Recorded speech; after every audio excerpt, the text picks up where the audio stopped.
का एक्सीडेंट हो गया और पत्रकार उसके मुंह में माइक सूट के उससे पूछ रहा है, अरे पहले इसको हॉस्पिटल पहुंचा दे भाई। एक 6 साल की लड़की मर गई, उसके माँ बाप और 3 साल की बिटिया को अरेस्ट किया गया, उसके माँ बाप को पीटा गया, प्रताड़ित की गई।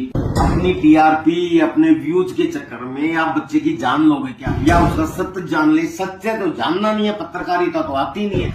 रवि शर्मा ने बोलती बंद कर दी थी उन लोगों की, और लास्ट में अच्छी न्यूज की जो कचहरी है उसके कोर्ट में जो जज बनाया हुआ था उन्होंने भी कहा कि इन ये बाइज्जत निर्दोष साबित होते हैं, वो भी इन्होंने दिखाया और उस कचहरी का फलूदा बना के आपके सामने मसाले लगा के पेश किया। वो ना कचहरी बची ना न्यूज बची, सिर्फ मसाला बच गया, जो मसाला लोगों पर हैक कर। ये पत्रकार अपनी लच्छेदार बातों से पूरे देश के लोगों को गुमराह करते हैं। अच्छी न्यूज तो शुरू से बदनाम है। इन्होंने 100 करोड़ की फिरौती मांग ली थी, इन्होंने 2000 के नोट में चिट ढूंढ दी थी, इन्होंने पाकिस्तान के ऊपर कब्जा करा दिया था, ये तिहाड़ जेल तक चले गए, और अभी 100 करोड़ की इनकम का दावा करने वाला व्यक्ति बताकर एक व्यक्ति को बदनाम किया, और जब प्रूफ दिया गया तो वो छुपते फिर गए। और मैं आपको इसके प्रूफ देने को तैयार हुआ भाई। अब पक गया इन अच्छी न्यूज वालों और घटिया पत्रकारों की झूठ को सुन कर। बस करो यार, अब इस घटिया पत्रकारिता को पूरी दुनिया के अंदर तुम्हारी छीछी हो चुकी है, छूछू हो चुका है। इतना ज्यादा बकवास करते हो, बहुत से लोगों को मरने की कगार पर पहुंचा देते हो। बच्चे की जान लोगे क्या? तुम लोगों का घटियापन पूरी दुनिया के अंदर एक्सपोज है। ये छी न्यूज और उसके साथ जुड़े हुए कुछ ऐसे गोदी पत्रकार जो सिर्फ कॉपी पेस्ट करते हैं, वो कुछ नहीं, बस मसालेदार। अरे भाई, बच्चे की जान लोगे क्या? अब आप सोच रहे हो कि मैं बच्चा क्यों बोल रहा हूँ? रवि को बच्चा तो है नहीं, उसकी तो 35 साल की उम्र है। भाई वो डायरेक्ट सेलिंग में बच्चा ही है। उन्होंने डायरेक्ट सेलिंग सिस्टम में अपना काम नहीं शुरू किया था, उनके पिताजी ने किया था, वो भी सन 2000 में। देखिए कितने, लगभग 25 साल की मेहनत का नतीजा, वो रातों रात अमीर नहीं बना है। 25 साल पहले उनके पापा जी ने शुरू किया, और उसके बाद जब वो इस दुनिया में नहीं रहे तो जो हमारे सिस्टम की खूबसूरती है, उनके बच्चे रवि के नाम ये सिस्टम ट्रांसफर हुआ। इसको समझो तो, पर समझने का तो टाइम ही नहीं है। सिर्फ मसाला पेश करके लोगों को गुमराह करने की आदत जो बनी हुई है, शुरू से ही गुमराह करते हैं, खासकर ये छी न्यूज वाले तो। और उसके बाद जब सबूत पेश किए तो छुपते फिर रहे हैं, और फिर अपनी हकीकत खुद ही नहीं बताई। क्यों? क्योंकि उसमें तो आपके मुंह के ऊपर जो सबूत का तमाचा रवि जी ने दिया था, उसकी लाली नजर आती है। अगर वो सारी चीज बता देते तो आप, उससे तो आपकी बेइज्जती होने वाली थी। लेकिन मैं बच्चा क्यों कह रहा हूं? क्योंकि हमने तो जैसे काम किया है। अब वो अगर आज लाखों की इनकम लेता है तो लेता है, उसके पास अगर गाड़ियां तो हैं, आप क्यों जल रहे हो? अगर उसका 100 करोड़ से ज्यादा का टर्नओवर तो है, उसने सबूत दे तो दिया। अगर वो 6 लाख की जीएसटी भरता है, तुम्हारे घर से तो कुछ नहीं ले रहा, दे ही रहा है। और मैं आपको कहूं, मेरा उखाड़ लो, क्या उखाड़ोगे? मैंने भी अभी जीएसटी पे किया है, 4,37,576 का, यानी कि 4 लाख से ज्यादा तो जीएसटी मैंने आज ही भरा। तो भरा है तो भरा, दे ही रहे हैं सरकार को। लिया तो कुछ नहीं, ना किसी से लिया, ना किसी से कोई इन्वेस्टमेंट करवाई। कोई कहे तो हम फ्री में तो ज्वाइनिंग करवाते हैं, और उसके बाद जिसकी जो मर्जी वो सामान खरीदे। और सामान खरीदने से जो मिडलमैन में और तुम जैसे टटपुंजिया टीवी वालों के पास जो एडवर्टाइजमेंट का पैसा जाता है, वही पैसा हम लोगों को देते हैं हमारा सिस्टम। मैं भी बोलता हूं इनकम तो हमारे पास भी आती है। मैं भी बोलता हूं कि प्रधानमंत्री की तनख्वाह मेरे जीएसटी से कम रहती है तो रहती है। क्या करोगे? बना लो, इस पर कितने वीडियो बनाओ। शर्म करनी चाहिए कि आप किसी के ऊपर, आज उनकी माता श्री बीमार है, वो इकलौता बेटा है, और वो अपनी मां को छोड़ के आप इस मजबूरी में जी न्यूज तक भी पहुंच गया, और उसके बाद भी सारे सबूत दे दिए, उसके बाद भी अपने को बचाने के लिए उसी को बदनाम करने की कोशिश कर रहे हो। शर्म करो, डूब मत। लच्छेदार बातें करके जो उनको आती है, और उनके सिस्टम का प्रयोग करके जो उनके पास पूरी व्यवस्था है, वो ऐसा लच्छेदार मसाला बनाते हैं और लोगों को, पूरे देश के लोगों को गुमराह करके रख देते हैं। और ये मीडिया की औकात बहुत पहले से बोल थोड़ी। 100 करोड़ की इनकम का दावा करने वाला व्यक्ति बताकर एक व्यक्ति को बदनाम किया, और जब प्रूफ दिया गया तो वो छुपते फिर रहे हैं। जब उनके सामने हम गए, और अब जो उन्होंने छी न्यूज कचहरी में एक प्रोग्राम रखा, जिस प्रोग्राम के अंदर हम खुद गए थे और उनको कहा कि भी ये देखिए सबूत, तब उनका चेहरा देखने लायक था। वो चेहरा इन्होंने नहीं दिखाया। जब ये सवाल किया कि 100 करोड़ की इनकम क्यों बताई, कहां पे आई, हमने बोला है तो उनका चेहरा देखने लायक था, लेकिन वो उन्होंने नहीं दिखाया उसके चेहरे में, उसमें फिर क्योंकि उसके बाद उनकी बदनामी होती ना। अभी जो उन्होंने बोला कि ग्रुप के सहारे से हम कि 500 हवाई जहाज का दावा करते हैं, 8 एयरपोर्ट का दावा करते हैं, उसके भी जब पूछा गया उनसे तो भी वो गोलमोल बात करके इधर उधर छुपते फिर रहे थे। वो पार्ट इन्होंने अपनी उस कचहरी वाले प्रोग्राम में नहीं लिया, बल्कि अपनी ही सफाई देते हुए नजर आए, भागते हुए नजर आए। ये गोदी और फेंकू पत्रकार भी इन पे थू है। इन पत्रकारों को तो देखना बंद कर देना चाहिए और कुछ इसी से इंस्पायर होकर कुछ ऐसे पत्रकार जो इनकी बातों को और एक स्टेप आगे ले जाके बताते हैं। वो कहने लगे कि मेरे पास 500 प्राइवेट जेट है, 8 निजी एयरपोर्ट है। दावा करता है, उसने तो बोल दिया कि रवि ने दावा किया कि मेरे 500 हवाई जहाज है, उल्लू के पट्टे। और ये शुरू से ही करते आए हैं। ऐसी पत्रकारिता का बहिष्कार होना चाहिए। और बाकी जितने भी इन्फ्लुएंसर हैं और यूट्यूब के ऊपर या सोशल साइट पे और लोग हैं, मैं उनसे एक रिक्वेस्ट करना चाहता हूँ कि शर्म करो। हेलो फ्रेंड्स, नमस्कार, आदाब, सत श्री अकाल, अभिनंदन, आभार। मैं आपका दोस्त विजय विनोदिया। शुभंकर TV9 का एक पत्रकार, पुराना पत्रकार, आजकल यूट्यूबर बन गया है, वो भी टीआरपी के खेल में फंस गया है। मैं एक अच्छा पत्रकार उसको मानता था, लेकिन मैं आप सब लोगों से और शुभंकर से भी एक बात करना चाहता हूं। इस वीडियो के माध्यम से मैं उनको भी टैग करूंगा और सब लोगों को एक हकीकत बताना चाहता हूं। सिर्फ टीआरपी के खेल के लिए या सब्सक्रिप्शन ज्यादा आए या व्यूज ज्यादा आए, क्योंकि ये उनका धंधा है। यस, धंधा ही बोलूंगा कि ये धंधेबाज यूट्यूबर जो लोग हैं, ये कुछ भी चेप देते हैं टीआरपी के खेल में। इनको कोई फर्क नहीं पड़ता कि कौन बदनाम हो रहा है। फैक्ट चेकिंग का कोई लेना देना नहीं है इन लोगों को। ग्राउंड रिपोर्टिंग इन लोगों को आती नहीं है। बहुत से लोगों को आतंकवादी बना दिया मीडिया ने। बहुत से लोगों को झूठ बोल बोल के उनको अंडरग्राउंड होना पड़ा। बहुत से लोगों ने आत्महत्या कर ली। ऐसी चीजें हो जाती हैं, वो मजबूर कर देती है मीडिया।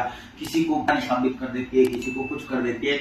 तथ्यों के आधार पर बात करने वाले, निकालने वाले रिपोर्टर कुछ होते हैं। मैं आपको एक घटना का जिक्र करना चाहता हूं, उसके बाद आपको पता चलेगा कि इस जैसे लोग, इस तरह की मीडिया किस तरह से काम करती है और जिस तरह की घटिया पत्रकारिता का स्तर हो गया। ऐसा लग रहा है कि शायद मैं भी पत्रकारिता करने लग जाऊं। प्रोफेशन के रूप में तो मेरे पास डायरेक्ट सेलिंग है, लेकिन शौकिया तौर पे मुझे करना पड़ेगा, ऐसा लग रहा है अभी।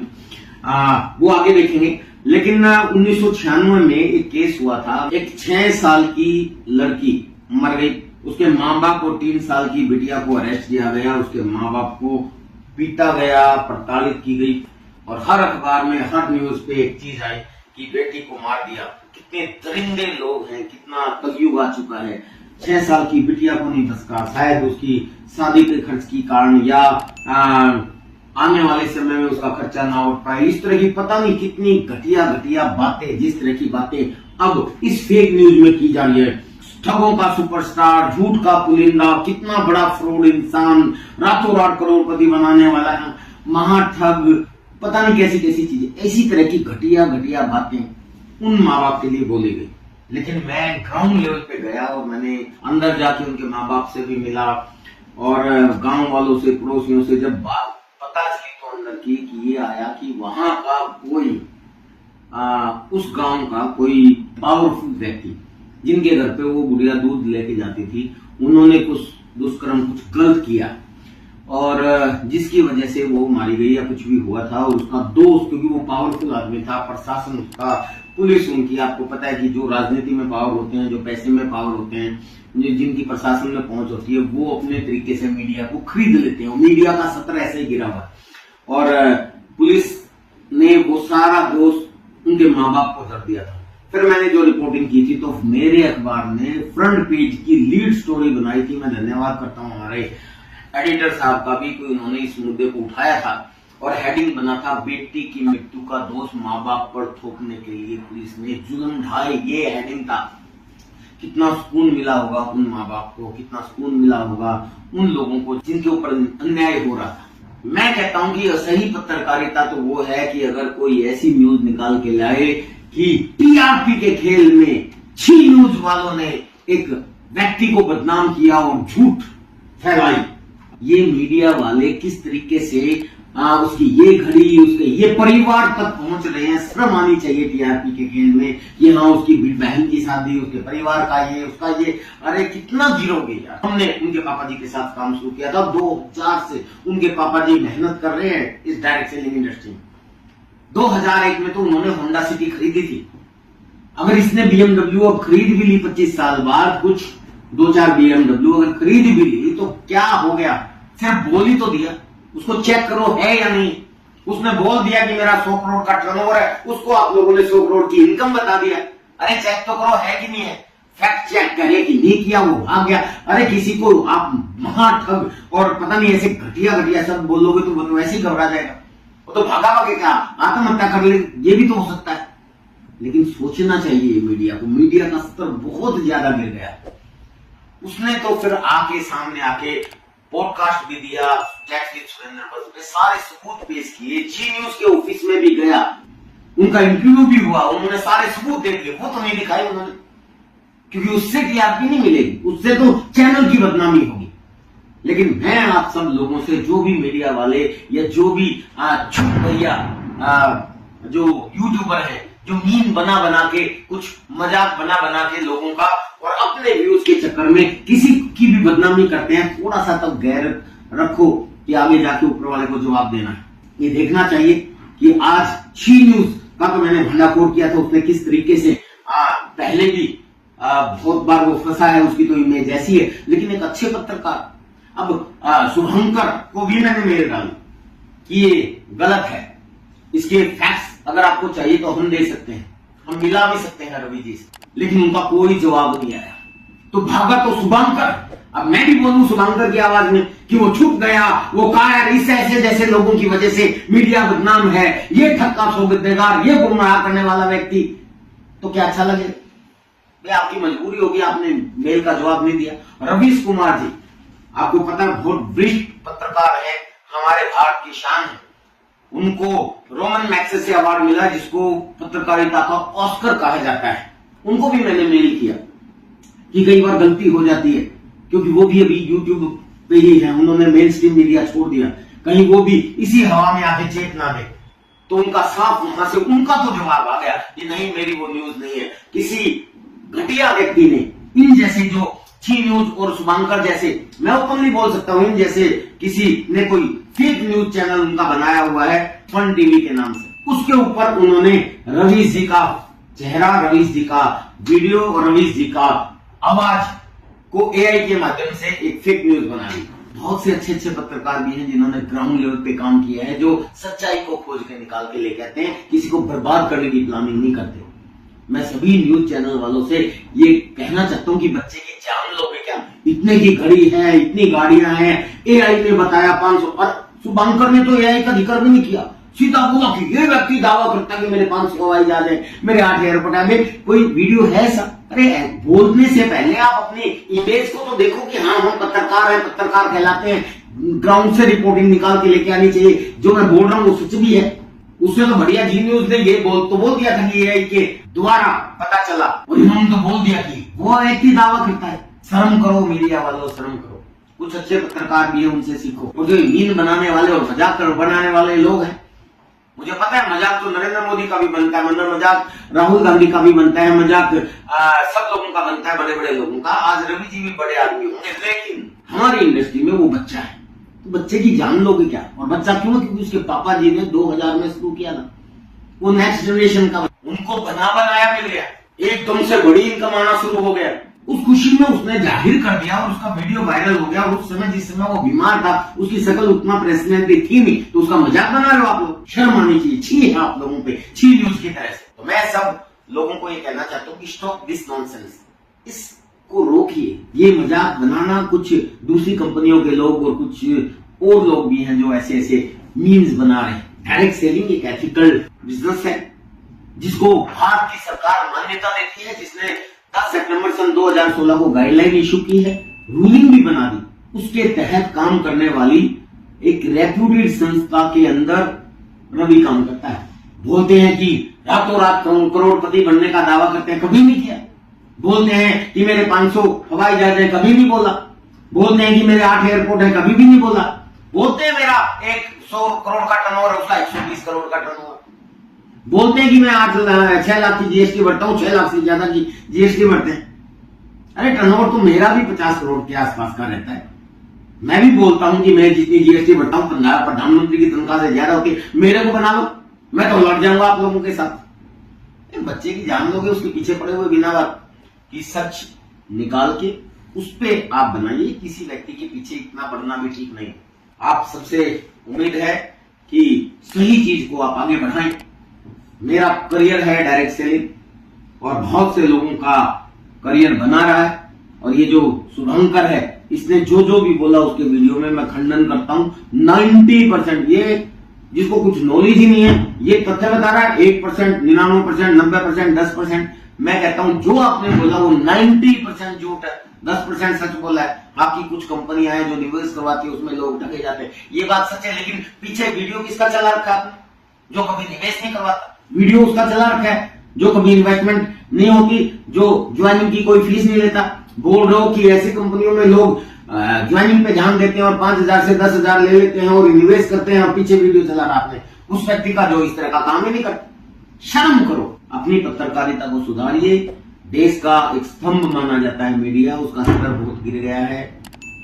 इस स्तर को आम व्यक्ति को भी ऐसे लोगों को अनफॉलो करना चाहिए, अनसब्सक्राइब करना चाहिए। मैं तो करता हूं। और ऐसे लोगों को फॉलो कीजिए जो वास्तव में पत्रकारिता करते हैं, जो किसी तरह की गोदी में नहीं बैठे हुए हैं। चाहे वो राजनीति हो, चाहे वो बड़े बड़े पूंजीपति हो, इन लोगों की गोदी में बैठने वाले गोदी मीडिया की बजाय आप रियल पत्रकार जो फैक्ट को निकाल के लाते हैं उनको फॉलो कीजिए। रवि, मेरा नाम रवि शर्मा है।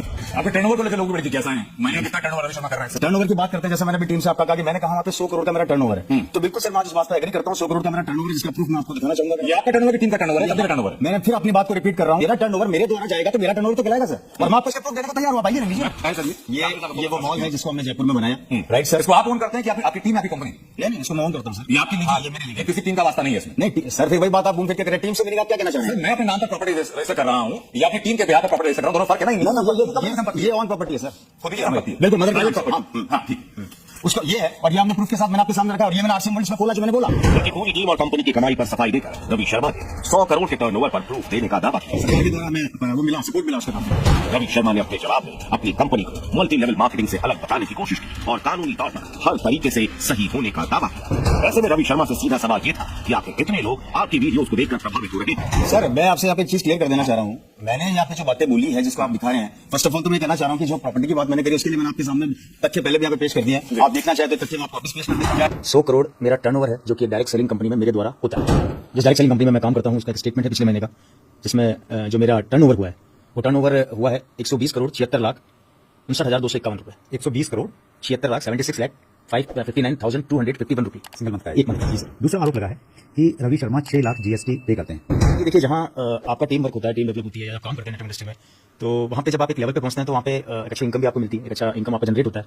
तो उस चीज़ के लिए भी मैं छोटा सा प्रूफ आपके सामने रखना चाहूँगा। ये है मेरी मदर के नाम से है और पारस देवी शर्मा मेरी मदर का नाम है। टोटल जीएसटी जो है वो 6,34,842 रुपया जो है मैंने पे किया है, और टोटल इंसेंटिव जो है विद जीएसटी वो है 41,61,400। मैं वापस रिपीट कर देता हूँ। CGST 3,17,421 रुपए, SGST 3,17,421 रुपए, दोनों मिलकर टोटल 6,34,822। तीसरी बातचीत हो रही है आपकी गाड़ियों के बारे में। जी, आपने बहुत सारी गाड़ियां खरीदी हैं, इस बारे में आप क्या कहना चाहेंगे? देखिए, डायरेक्ट सेलिंग इंडस्ट्री में जब आप काम करते हैं और धीरे ऊपर जाते हैं तो गाड़ियां आज खरीदना भी बड़ा इतना टफ जॉब नहीं है। गाड़ी एक मिडिल क्लास आदमी भी आज रख रहा है, गाड़ी रख सकता है, कोई इतना बड़ा उसमें बड़ी बात नहीं है। रही बात मैंने गाड़ियों के लिए बोला है तो कुछ आपको लेके आया हूँ जिससे कि लोगों को थोड़ा बिलीव हो। जैसे कि मेरे पास एक गाड़ी है जो वो भी मेरी मदर के नाम से ही है, BMW X5 है। एक मेरे पास अभी जो रिसेंटली मैं रन कर रहा हूँ सेल्टोस है। एक मेरे पास BMW 3 सीरीज है, और बाकी गाड़ियां जो है वो आती हो जाती है क्योंकि हम जिस इंडस्ट्री में। एक आपकी शोरूम की बहुत बात और चर्चा चल रही है कि आपके पास में आप एक शोरूम बनाने वाले हैं, आपने बना दिया, उसकी सच्चाई क्या है? जो लोगों से कमिटमेंट किया था अपनी डायरेक्ट सेलिंग कंपनी को लेकर कि मैं वहाँ पे उनका छोटा सा सुविधा के लिए एक शॉप ओपन करूंगा, तो बिल्कुल मैंने वो किया है। और ये उसकी पिक्चर है। मैंने क्या ठगा, मैंने कहाँ जाके किन लोगों से कितना पैसा ठगा, किन लोगों से मैंने पैसा मांगा कि मुझे पैसा दो। मैंने आज तक किसी को ये नहीं जाके बोला कि मुझे पैसा दो या मुझे पैसा चाहिए या मुझे एक आदमी आकर ये तो बताया कि मैंने उनका ठगा किया है। मैंने हमेशा से यही बोला अपनी मीटिंगों में कि आप जो सामान खरीदते हैं, प्रोडक्ट परचेज करते हैं, उसके द्वारा ये इनकम आपके पास आएगी, एक लेवल आपके पास आएगा, वो मेहनत से होता है सर, और वो सामान से होता है। मुझे अभी भी समझ में नहीं आ रहा ये बात कि इतनी बड़ी बात कहाँ से उठी, क्यों उठी, किन कारणों से उठी। जिस भी काम में लिया गया बड़ा ही ऐसे नहीं है, दर्द होता है, परेशान भी होता है, और मैं नहीं पूरी डायरेक्ट इंडस्ट्री भी परेशान होगी इस चीज़ से, क्योंकि ये कहीं ना कहीं हर डायरेक्ट सेलर के ऊपर गलत। तो मैं ये कहना चाहूँगा कि प्लीज़ आप कोई भी चीज़ या कोई भी बात लिखने से पहले जरूर सोचें या उस इंडस्ट्री की जानकारी लें। क्या इस इंडस्ट्री में ऐसा है, क्या इंडस्ट्री ऐसी कर रही है, उसके बाद आप अपने विचार रखिए दीजिए। मेरे फादर ने इस डायरेक्ट सेलिंग कंसेप्ट को सन 2000 में चालू किया था और इस कंसेप्ट के साथ वो आगे बढ़े और 2012-13 में उनका देहांत होने के बाद जैसा कि हमारे इस कंसेप्ट की नेचर है कि एक जनरेशन के बाद दूसरी जनरेशन में बिजनेस ट्रांसफर होता है, तो उसके बाद ये मेरे पास आया और तब से मैं इसको ऑन करता हूं।